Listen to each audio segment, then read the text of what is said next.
Welcome to Slim Nation's One-on-One podcast with conversations featuring the host, James Slim Overton.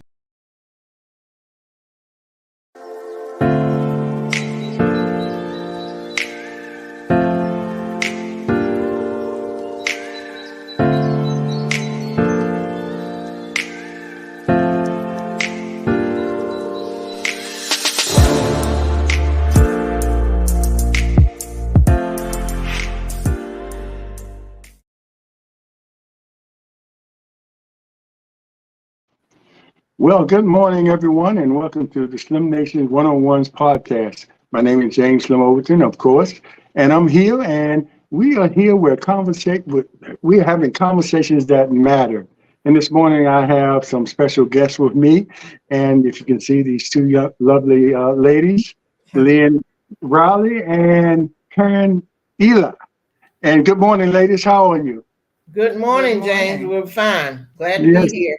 Yes, thank you for agreeing to come on and talk about your experiences at William and Mary and whatever else we can bring up. We had a nice little conversation beforehand where we went back and talking about the communities and everything like that, which a lot of us experience and miss those days. But, progress sometimes, comes and it's good in some ways and in some ways it takes some things away from us. But anyway, we want to start out, well, first of all, ladies, both of you have had long careers and both are retired now. And how are you enjoying your retirement? I know the fields that you all were in, you were pretty active. And it's one of those things, I think, Lynn, I think you, 40-some years? 41 years for Portsmouth Public Schools, yes. Yes. And how about you? And if it's okay, I respect your titles and everything, but can I call you Lynn and Karen? Of course. Yes. Okay, thank you. So Karen, I think you mentioned in our pre-conversation you've been retired for 2 years, and so how are you doing in your retirement? I'm adjusting. I had 33 years federal service. I taught in New York for 8 years. And I had worked for the city of Portsmouth and the housing authority. I think that totaled 4 years. So. Wow. And we talked also, both of you all grew up in the Mount Hermon neighborhood? Yes. Yes, we did. Yeah. So you all knew each other growing up. And so we can. Yeah, we've been together since third grade. Now, I really grew up, my early years was at Lincolnsville. I was born and raised in Lincolnsville up until third grade, and then my parents moved to Norcom Park, which is a part of Mount Hermon, and that's when I met Karen at Mount Hermon Elementary School. Yeah, wow, yeah, Lincolnville was a victim of urban renewal. Urban renewal, yes. That's the term they used, and I guess it can translate more into gentrification. Yes, exactly. What it turned out to be. But anyway, that's the way it was. But we can segue into, and you all, grew up. Let me start out with this. A lot of my guests, I like to start out with this. You grew up in the neighborhoods that you grew up in. And a lot of times when you're growing up as young girls and then ladies, there were some influences, along the way, either in your household or people that were in the neighborhoods. We talked about how our neighborhoods, the Black neighborhoods, had everything. We were almost like self-sustaining neighborhoods. We had to go outside to do some things, but there were some influences in the neighborhood or in the church, or especially in the high schools. Can any of you remember any of the influences that you had? Because a lot of times those early influences help shape you into the person you are today. Can you recall any influences that you had that probably stayed with you throughout your journey? I would say from growing up in Mount Hermon, my father's first grade teacher, Miss Bessie Harris, she taught, I think, almost 60 years. And she taught my father. She took him to school, his first day of school, and she took all the children first day of school. all his children except my baby brother because he was so much younger. So you had teachers that lived in the same block, across the street. My third grade teacher, Miss Brown, Miss Nettie Brown. Mm-hmm. And then in that same block, you had principal, Mr. Orton. Miss Orton was our English teacher in high school. Dr. Green lived on the corner. So we were always surrounded by people who let you know that college was an option for you. So I never grew up not thinking that I was going to college. It was always an option because we had so many examples of people who did just that. They had, if you didn't have, it was encyclopedias then, not computers.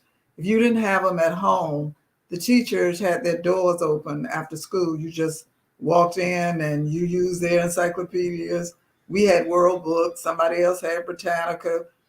And that's how it was growing up. Everybody would meet after school to go over some teacher's house to make sure your homework was done. The same for me. Teachers were important in my environment. My mother was a teacher. My aunt was a teacher. We lived in a community with teachers. When I would go with my mother to places, she would go to her teacher's friend, her friends who were teachers. So I was highly influenced by educators. Now, earlier when I grew up in Lincolnsville, my grandfather was a grocer. He owned Bowden's Grocery, and I used to sort of do some errands for him, running errands, delivering groceries to some of the neighborhood families in Lincolnsville. And so I understood that education was important as well as business was important, and those have stuck with me.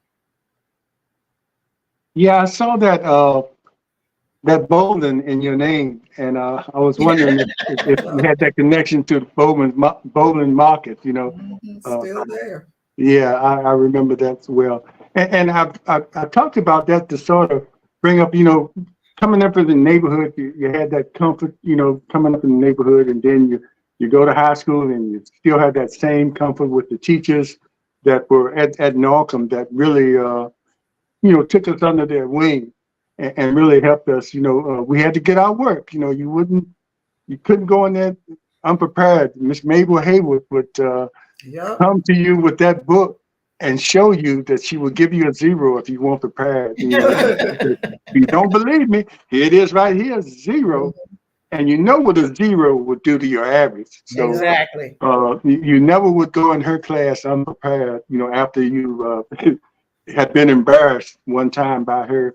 And it was the same way with all the other teachers. So you had those comfort zones, even going to Northam. So when it came to going to college, and Karen, you mentioned about the people in the neighborhoods, letting you know you could go to college or the opportunity was there for you. So how did you make the choices? I mean, I know the guidance counselors used to, sit down with us and show us some opportunities. So, but how did you make the choice? And both of y'all end up going to William and Mary. How did that choice come about to go to William and Mary? And did you have other choices to choose from? Well, Jim, we have to look at the times. We graduated in 1967 from Norcom High School, during our senior year or maybe junior year. The state of Virginia, of course, was still dealing with massive resistance of its public institutions. It was slowly trying to accommodate to integrating its public facilities. Well, I think at the state level or maybe the federal level, the administration felt that it was time to move quickly to integrating public institutions. And some of the colleges were going to lose federal funding if they did not begin to recruit African-American students. Now, I just found out a lot of this during our 50th commemoration, but William and Mary and University of Virginia or other predominantly white institutions were told that if you don't recruit or seek Black students, you will lose funding. And I think that they were beginning to recruit Black students in the areas in the state of Virginia. And I recall my guidance counselor, Ms. Viola Taylor, talking to me about options other than going to an HBCU. I had the choice of Norfolk State, Hampton. I really wanted to go to Howard. And she convinced me, well, let's apply to William and Mary. Didn't know much about William and Mary. I knew it was closer to home than Howard. And that interest, that information sparked my interest. So that was the first time I was beginning to get interest in enrolling in William and Mary. Wow. And so, what you're saying now was they didn't just come out, hey, no, they didn't come. They didn't come with open arms. Y'all, how about coming to William and Mary? They were kind of forced, and it was the dollar signs. That probably wouldn't have happened too much later, but they did not want to lose those funds. Exactly. And so they said, okay, well, we got to, we got to let them in. We got to move forward. There was a slow progress to integrate the schools by the governor and the superintendent of education. Right. They said, we're going to do it as slowly as we can. But the federal government said, if you want to get funded, you better move a little quicker. Yes. And that's how it happened. And that's how it was in Virginia. We can remember stories from Marlene Randall and some of the teachers that we had back then that would say they could not go to grad school in Virginia. Right. They had to go to, other places that were recruiting them, probably for the same reasons or maybe different reasons.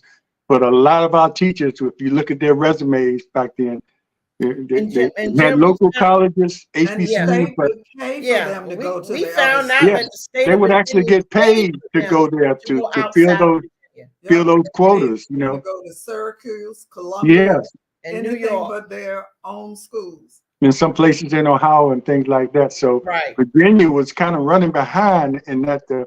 Okay, so you get you get the opportunity to go there. So how did you feel about that? Were you say, okay, I'm ready, this should be interesting, or were you concerned about acceptance? What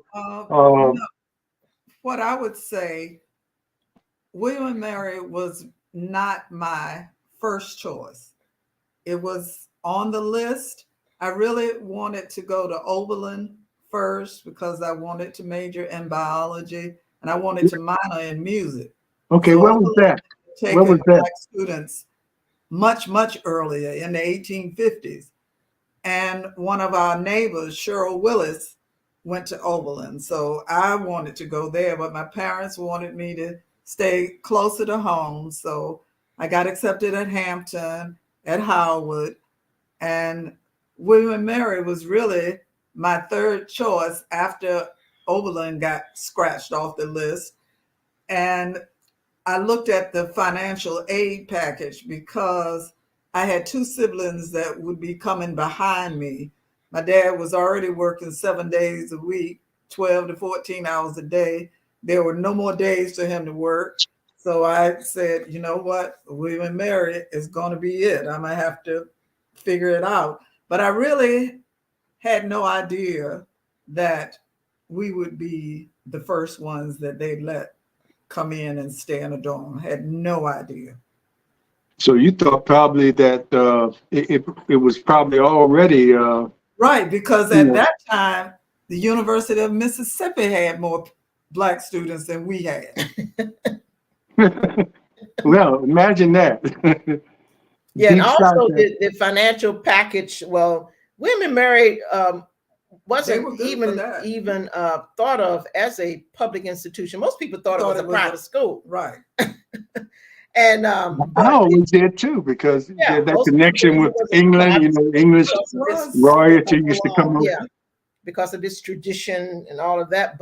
And the tuition was very reasonable.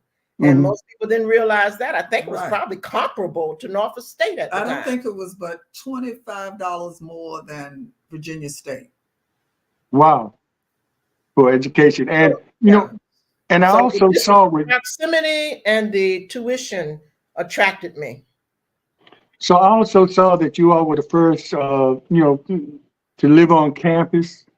Now, is that saying that it might have been some people before you that was day students or something like that? Or Yes, it was. There were several students who were admitted at the Brown versus Board, graduate school, part-time students, but they were not allowed to live on the campus.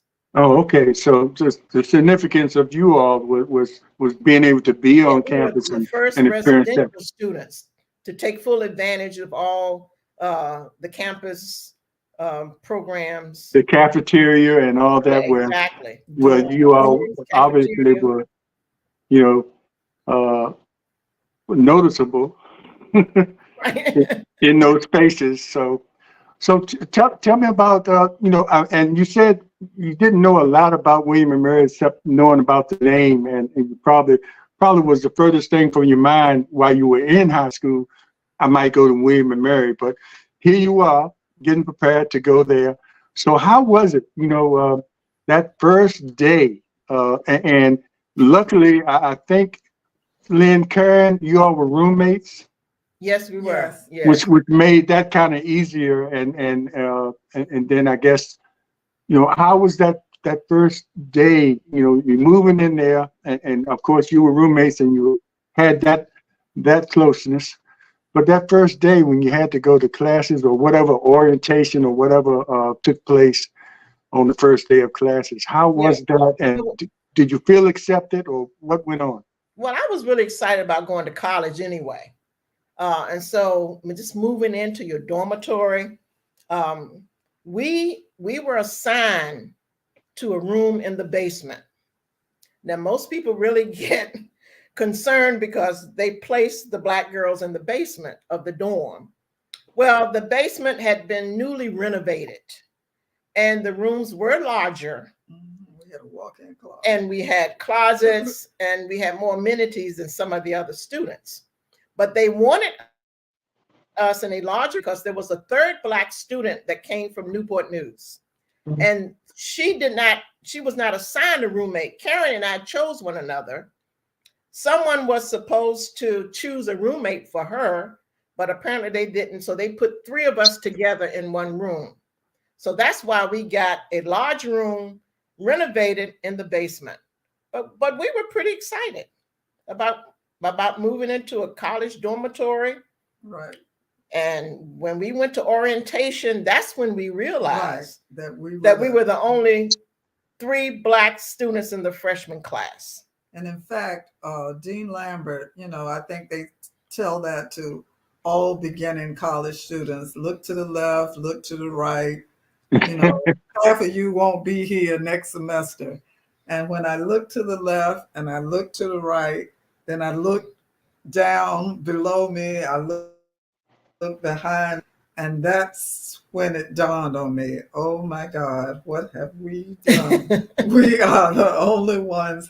And it was the first time I had ever remember being afraid, because the doors were closed and we were completely surrounded. And in the dorm, I don't know why I didn't notice coming in, I didn't pay attention. We were too busy moving stuff in, didn't pay attention that it was nobody else that looked like me there. But when they closed those doors and looked to the left, looked to the right, then it dawned on me. I always wonder why, in several spaces, those kind of conversations were had, and begin look to the left, look to the right. I guess that was a psychological thing. So not gonna be me. Yeah. But I want to go back to that basement real quick, because, like you said, on the surface, at first it sounds like, wow, y'all got put in the basement. That sounds like, but it turns out, that was probably a pretty cool place to be. Yeah, it was. In fact, it was the most popular dorm, Jefferson basement, and the first floor. One section of the first floor, they were the only areas that were renovated. They were the only areas, other than the house mothers section in the main lobby, that had air conditioning. Yeah. The rest of the dorm, they were sweltering because it's an old campus. Right. And, everything was like outdated when it comes to that.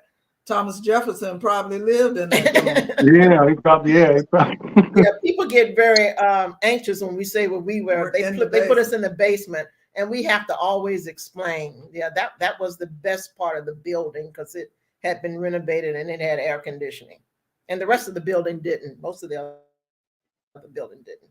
Yeah. So tell me this: when you went there, okay, and you had the orientation, did you go there already knowing what kind of major or what kind of degrees you might want to pursue, or did it take that first year? Because sometimes freshmen will go there knowing what they want to do, and sometimes freshmen take that first year to figure out which direction they want to go. Did you go there knowing that you wanted to go in the field of education or science or whatever? I did. I went knowing that I was going to be a biology major, and I needed observation skills because if I wasn't interested in something, it just did not attract my attention. And my parents actually took me over to Williamsburg to walk around campus during the summer. Just, they didn't say, I'm afraid for you to go over here, but they let me walk around. And again, it didn't dawn on me that it was only white people on this campus. I was too busy looking at the trees, the sunken garden. Oh, the campus is so pretty. So I needed to remain majoring in a science so I could learn observation skills because I mean, things just went right over my head. Yeah, I had an idea. I wanted to do something in business, but wasn't sure what. I took a couple of business courses in freshman year, but of course, your freshman, you have all these freshman courses. But I began to channel my interest in English. I enjoyed some of the English classes, some of the English professors. And so I changed my major, my interest, and I majored in English. Mm-hmm. So let's talk about the climate, the national climate. During that time you were there, you're right there in the middle of the civil rights movement. Martin Luther King was doing his thing, and of course that next year, he was assassinated. Mm-hmm. But you were in the middle of that, and on the news, everything was out there. Did some of the white students have conversations with you about that? Did they want to know?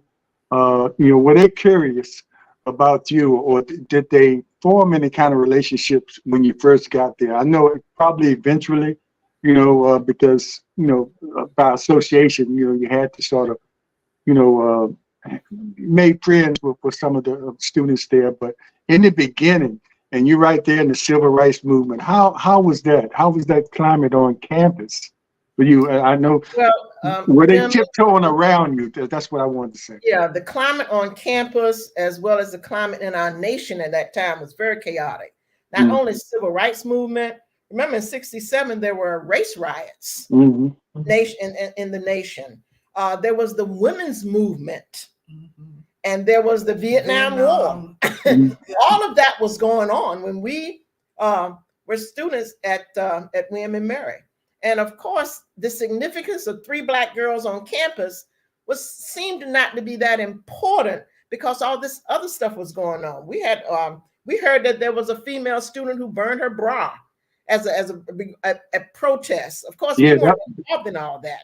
That was going on too. Our limitations, but there was Vietnam protests. All of that was going on campus, and I don't think we engaged too much with students to discuss civil rights. Now, we did have some relationships with some of the young ladies in the dorm. Remember, this was a single-sex dorm. It was all women, and we had a house mother.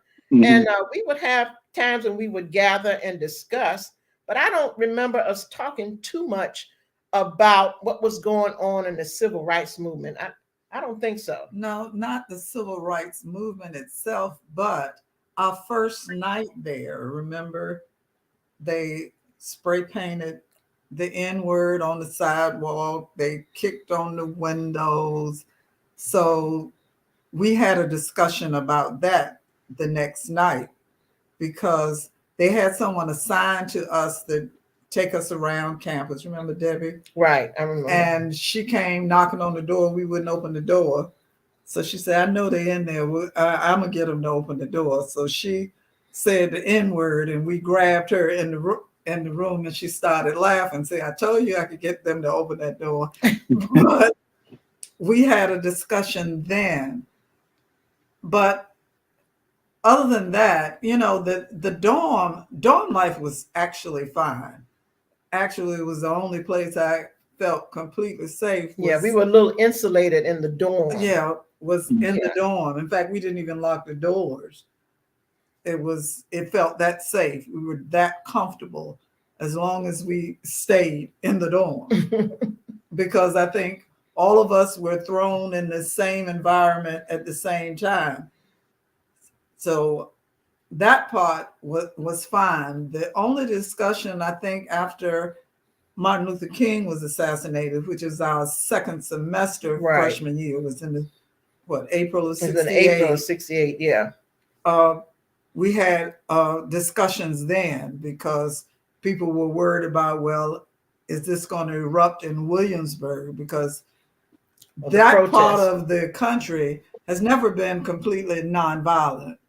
That part of Virginia has never been completely nonviolent. In fact, when we found out we were the only ones on campus and people at First Baptist Church, the Black church there, heard that we were there, we felt safe. If something happens here, somebody's going to look out for us. Mm. Matter of fact, we were more comfortable in the community, in the Black community. The Black community actually surrounded the campus of William and Mary. Right. But for decades, they were not. The atmosphere was, if you didn't work on campus, if you didn't work on that campus, if you were not a maintenance person, food service, or housekeeper, you didn't come on that campus because the campus was surrounded by a wall. Although a block away was First Baptist Church, the Black community, Black businesses. Mm-hmm. So we navigated to the Black businesses and the Black community. We felt comfortable there, but they never felt comfortable coming on campus. Wow, it was great that y'all had that. We were sort of their bridge. Yeah, it was great that y'all had that comfort zone around you. And was embraced by the Black community around you. I guess that made it a lot easier. The church congregation adopted us. Yes, gave us a reception and everything. So how were you accepted by the professors? How were classes?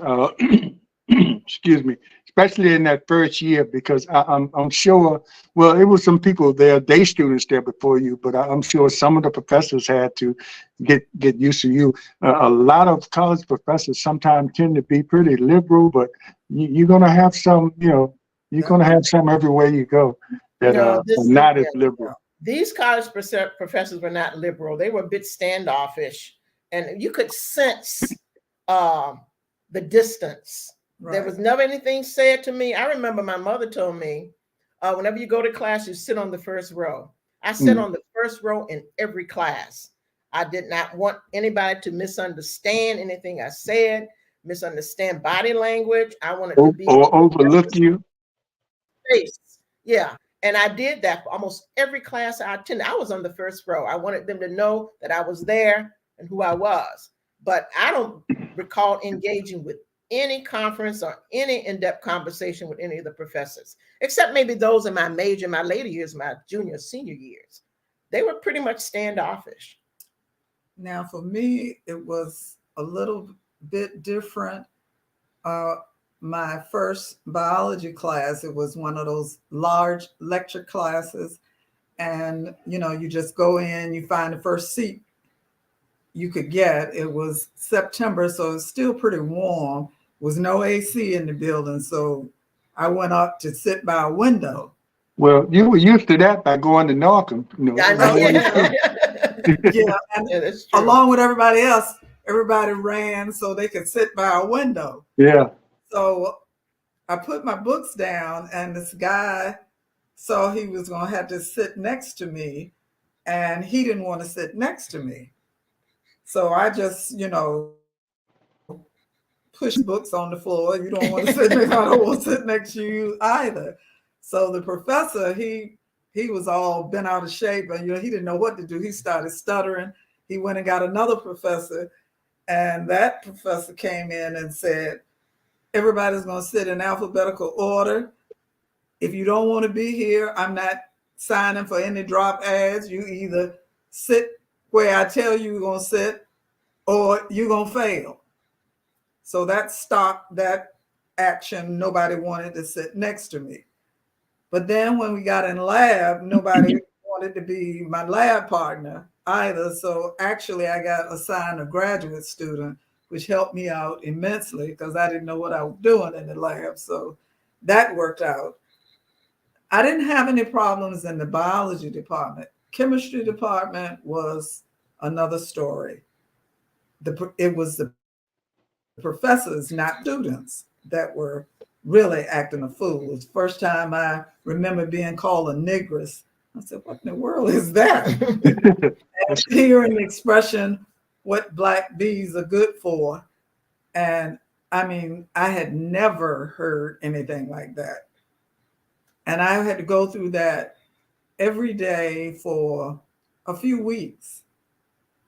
Security would try to stop me from coming in the building. Everybody's coming in 8 o'clock in the morning for 8 o'clock class, and nobody gets stopped but me to show ID, which I refused to do. I just pushed right on past them anyway.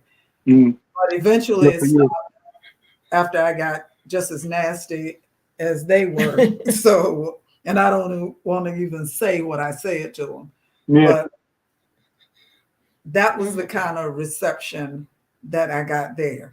Now, my other classes, I think in one of the history classes, when we got to the Civil War, everybody tried to skate around slavery, for some reason they acted like it never existed. Just like they're doing now. Yeah, right. Exactly. Well, and I want to ask this too, because I see a comment by Frances Chavis that, and I think she's a Mount Herman girl and lady. Yeah. And she says she remembers when you all were at the William and Mary. So everybody in the community knew you all were there and were pulling for you. Did you ever feel any kind of pressure, because you all were representing yourselves, of course, but you were also representing Portsmouth and Mount Herman, and you had the community around you, embracing you? Did you ever feel any kind of pressure, because you are already good students, or you wouldn't have gotten in there? But did you feel any kind of pressure to really excel, or did you just go about your normal way? I mean, this is class, and I know what I have to do. But was there any pressure, Yes. on you because you knew you were representing?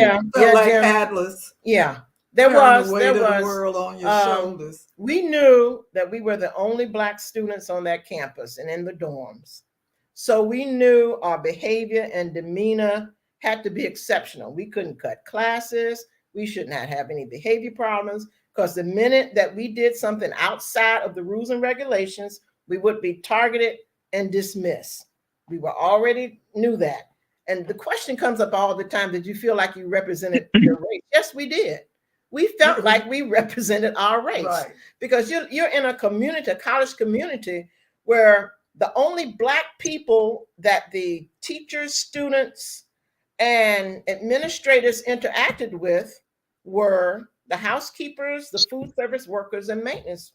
And we wanted them to know that there were students and scholars on this campus who were Black. So we had to represent not only our homes in the community, we had to represent our race to those who just had negative inclinations about who Black people were. Remember, we were in '67, we were Negroes. We were the Negro girls. Wow. So we were, the pressure was there. And we often get the question, well, did you ever think about quitting? We always get that question. Well, we thought about it, but we knew you don't quit. You don't quit when you're the first. So no. And I was a student that struggled I know we had, when you go to Norfolk, you're at the top of your class, you go to Women Murray, you're competing with everybody who's that at was in the top of their class. The top of their class, yeah. The top of their class. Everyone. And so, yes, I struggled. And I struggled even to ask for help and assistance. Right. We didn't do that. We didn't want to appear as if we needed help, that we were as academically inclined to excellence as everybody else. So I know I struggle. I didn't make the dean's list. My other roommate, they made the dean's list once in a while. I did have to go to summer school, but I was never going to quit. Right. And I had made the mistake when I was walking across campus, and Dr. Pascal was president of the college then, and he was talking to some female, and I don't remember what her name was, but I was close enough to them to hear their conversation, and the woman said, "That's one of the three, not she's one of the three. That's one of the three. They'll never make it." And I walked up on her to get her to stop and said, "Not only will we make it, we're going to make sure every year after this, it's going to be more students that look like us here." And then I walked off. And then I regretted every day after that I said that, because I wanted to transfer so badly out of there, but I knew that I couldn't. I had to stay there. We talked about earlier about the times you were there in the 60s, late 60s and things like that. A lot going on, Were you all, exposed to what the Black Panthers were doing, what Angela Davis was doing, Nikki Giovanni was out there, Gil Scott-Heron, was out there putting out messages, about the war and things that were going on. So how did you, all that going on, all this blackness going on, or black awareness going on. So how did you all include that in what you all knew you had to do? You talk about the pressure. You had to really burn a lot of midnight oil to keep up, to make sure that you represented well, and mainly for yourself, because you were there to make a way for you for your future. Yeah. But with all that blackness and awareness going on, how did y'all incorporate that there at William and Mary around such a white environment? Yeah, we were well aware of protest movements, Black protest movements, and we did demonstrate that, because the Confederate flag was alive and well on the campus of William and Mary. Yes, it was. And we would go, we chartered the Black Student Organization a couple of years after we were there, and some more Black students had come, and we had a plan to demonstrate a protest against the flying of the Confederate flag at our athletic events. And so our plan was to raise a flag with a black fist when they played Dixie and waved the Confederate flag. And we did that. And that was the only time that I really was afraid that we were going to be dismissed, expelled from the campus, because we went to an athletic event, a football game, and they played Dixie and the Confederate, and they raised the Confederate flags, and we had black berets. I remember we got black berets like the Black Panthers, and we had made a white huge flag with a huge black fist, and that was our protest. And some of the people turned around, they were aghast at what we were doing. Some kind of separate themselves from us, but nothing happened to us. We were silent. We raised it as Dixie was being played and Confederate flags. And I think after that event, they stopped at least the Confederate flags at athletic events. Right. And if you hadn't spoken up or showed that kind of protest, it probably would have remained. It would have gone on, yes. Yeah. So that was pretty brave. I appreciate that of y'all. I want to go into this now. You weren't the only two there. It was another lady there with you all in the beginning from Newport News, I believe, Janet. So talk about her, because it was the three of y'all. And then one of the things that happened years later where you got recognized, years later. Was it 50 years later? Yeah, yeah. They had a celebration, the 50th commemoration of the African American presence on the college, the campus of the College of William and Mary. They had just a whole celebration, a whole year. It was supposed to be a month or two as part of their recognition and reconciliation that the college itself owns slaves. The college owned slaves, 170 slaves, and the college participated in the Jim Crow massive resistance. It would not admit Black students. And so the Board of Visitors, being close to the 50th anniversary, had a resolution that we were going to recognize DEI, which they have a DEI officer on campus. I mean, things have changed at this time, but the 50th anniversary, which occurred about 4 or 5 years ago, they had a series of events to recognize the presence of African Americans on the campus of the college. It was supposed to be a month, and it ended up a whole year of activities, special guests, seminars, symposium, because every department in the college began to participate in the "You Belong Here" theme. Yeah, and they have pretty much shown some reconciliation, and they are recognized the enslaved population, and they have built a monument to the enslaved on campus. Right. And took the wall down. Right. Oh, they took the wall down that surrounded the campus that kind of separated. Separate the community from separated the community from the college. The college also had to reconcile with the community. Yeah, you know how they like to build those walls and keep people out. Now there are some little Trump reference there. Historical institution, but talk about the Janet. And I'm sure being the only three, you naturally gravitated towards each other. And was she part of the ingredients or part of your existence there? But coming from Newport News, I'm sure at that time she came from Carver or one of the. She went to Huntington High School. Huntington, okay. Yeah. Mm-hmm. Now a Norcom rival. Yeah. Yes. Now part of Janet's experience was a little bit different from ours in that Janet was very fair-skinned. So she got called an lover because it took them a while to realize that she was the third Black student. And she had an experience at homecoming, our first year there. And I was seeing someone that was from Portsmouth. He went to Virginia Union. And we got into a little spat and we left. And then Jimmy Cradle was escorting you. Mm-hmm. He came out. So then Janet and her boyfriend at the time, they were left in and they got drinks poured on them because they thought her date was with a white girl.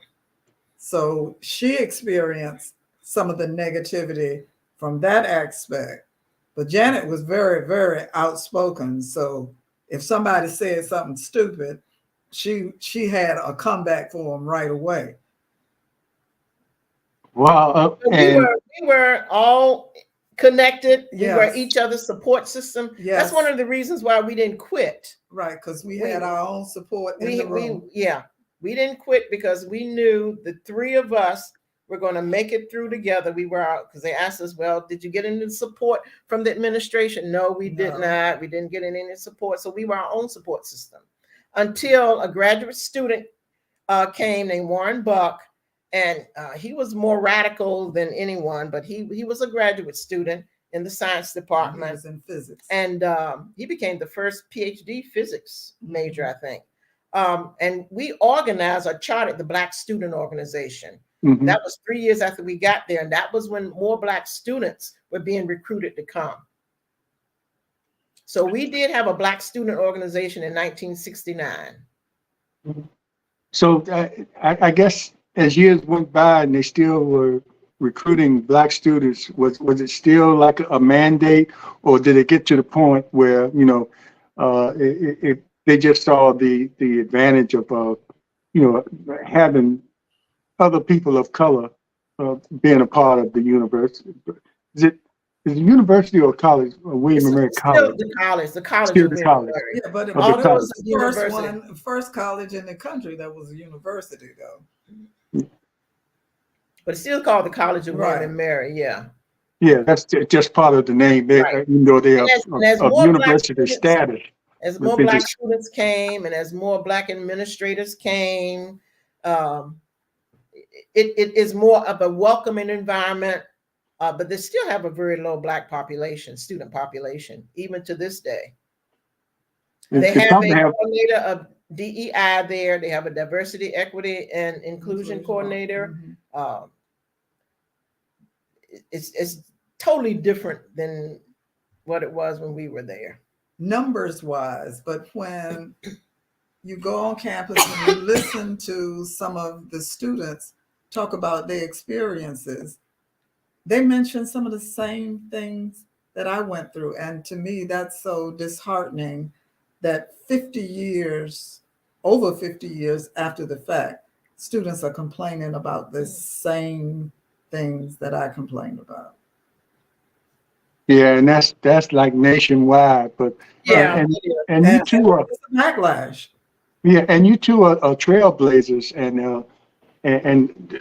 a lot of things happen because of some of the actions you all took there. But it just like you explained, some of the same things are still going on, and that's unfortunate. But although we have come a long way, and we make that statement a lot, but it's not a statement we should sit well with us. We come a long way, right. but coming a long way and still dealing with some of the things that happened back then sort of negates that we come a long way. I mean, have we really? If we're still dealing with some of the same things? And I think in the certain departments, especially the sciences, where I don't know why they still don't expect us to do well in those areas, but you hear a lot of that in the sciences, even though they've always had students in the sciences. Mm-hmm. We had a graduate student when I was there in the biology department. He was the first one to get a master's in biology, and he went on to medical school. But you still have, though, they have a black chemistry professor there. He went to Norcom. But you hear students talking about the same kind of issues, that they don't feel welcome, they don't feel like they have anyone that they can reach out to. They're still hearing the N-word. And that's very unfortunate. Yeah, and we're seeing that among a lot of the big colleges. You talk about Yale and Harvard. Yeah, I think that's happening everywhere because they think that all of us got in through affirmative action. We don't deserve to be there, that kind of thing that you see at Harvard. And so, yeah, some of it is still going on. Yeah, and they think eliminating affirmative action would keep us out of there. But in most cases, affirmative action, you still had to, qualify to get there. Affirmative action just gave you the opportunity. Yeah, that didn't It didn't help you stay if you didn't qualify to get in there, affirmative action wasn't going to get you in there. Right. You still had to qualify. But anyway, we're winding down now, but I noticed that all three of you have really excelled in your careers, and a lot of it, you got a real good jump start at your high schools. But talk about, as we end, and how you feel that the education you did get from William and Mary, with all the other things that you had to face, because it was an education outside of the books, outside of the classrooms that you got there too. So how do you think the education and the full experience that you had there, life experience, helped you in your careers going forward? Yeah, I think of course it helped us. We get asked, do you ever regret going? Never. I never regret going to William and Mary. The tradition, the reputation of the college, is still phenomenal around the world. If you get a degree from William and Mary, you are noticed more than anybody else. It's like Howard or Harvard. And so I never regret getting a degree from the College of William and Mary. Never regret the experiences I've had. It just makes us stronger. It makes us better people, of course. Our relationships and friendships that we made with some of the young women in the dorm exist today. Right. So no, of course, there are no regrets. I'm a stronger, better person as a result. And no, I've enjoyed my experiences, and to have that recognition about our initial enrollment has been phenomenal. And I would say that interpersonal relationships helped me in my career field, made it easier to work with people from different backgrounds because I had to navigate with people from different backgrounds, be comfortable around people regardless of where they had gone to school before, what neighborhoods they lived in. And then I found out that we actually had more in common than we had differences. And part of my work field in federal service, I got to travel worldwide. And once you leave the country, people, even though, I couldn't qualify by anything but Black, they labeled me American, no matter where I was, based on your accent, based on how you dress, based on your background. And you naturally gravitated when you leave the country to other Americans. Now you get back here and you act like you're enemies, but when you're abroad, all Americans gravitate toward each other because it's safer. You have similar backgrounds, you eat similar food, you wear similar clothes, and you know how to work with each other. So I think just going there to William and Mary helped me have better relationships, especially in the work environment. And then where I worked with several people who graduated from William and Mary, and a lot of them were physicians, and they said their hardest experience was going to William and Mary versus even going to medical school. Well, ladies, I want to thank you again for coming on, and I certainly want to have you back again as we talk about other subjects about education or whatever. And I hopefully you'll be receptive to coming on to talk about other subjects. And I want to mention you, Lynn, as being also another person, as being the first female principal at IC Northam that actually attended IC Northam. Yes. So I still hold that honor of being the first alumni principal. I'm no longer the only female principal, but I am still the first alumni principal. And I didn't realize that until that came up, that out of all the principals, that you were the only one that was an alum of IC Northam to serve as principal. So that's very significant. And I must say, as we close out too, I think a lot of the white students there that probably interacted with you probably walked away with their degrees in a better state of mind, being able to understand, just like you mentioned, conversations or having the opportunity to interact with someone different from you. You usually walk away with a better understanding of that person, and where it comes from. And as if you never had that opportunity, you have preconceived notions in your mind about how somebody is, and you never know until you get together and meet with them. You are the same. You have similar goals. You have aspirations, your families, and things like that. So I would think that a lot of people that were around you walked away better understanding someone who was different from them. So we want to thank you for that, and appreciate you. And wow, thanks for the candid conversations about your experience there. some of the things. And I want to say too, if you get an opportunity after the show, go to my page on Facebook. A lot of people came on there and made a lot of comments. I couldn't bring them all in because I wanted the main focus to be on you all. But a lot of people spoke up that saying they didn't know certain things that were going on there, or showing appreciation to you too. So get a chance to go on there and look at those comments that people made during the show. Oh, but again, I'll give you the opportunity. Any last words you might want to say before we sign off today? Well, as an alumnus of William and Mary, I do recruit students when I was principal at Norcom to attend William and Mary. You can get a full scholarship because that reputation is still there. Mm-hmm. And so we've had several Norcom students, quite a few who have attended William and Mary and got their degrees.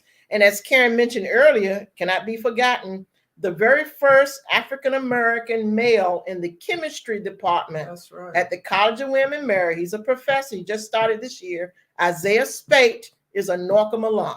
Yeah. That's great. Any last words, Karen? No. Well, you certainly sure. Lynn's mother was our 5th grade teacher. So you had to do right. You had to do right. Oh yeah, we had to do right. Yeah. But anyway, again, I appreciate you ladies and giving us that history lesson and sharing your experience there at William and Mary. I definitely I knew about the story, but I even have more respect for the two of you now, hearing some of the details of some of the things you went through. And I'm sure it's many more stories that you can tell. And you have that opportunity. There are a few that we won't acknowledge right now. Yeah, I know some things you got to hold close to your chest, you know. But and I like to acknowledge it. And I'm gonna do an interview with them. I graduated Norcom in 1972, and 2 of my classmates went there, and one ended up going to law school there as well. So I'm sure it's going to be an interesting story. We're going to compare the times that you were there and when they were there, which weren't too far apart, and see what kind of changes or what kind of differences were there. So thanks again. We appreciate you, and take care. And you all have a great day. And thanks everybody for watching. And remember, be aware, be informed, and as always, be involved in your community. Take care. We'll see you next time. Yeah. Thank you.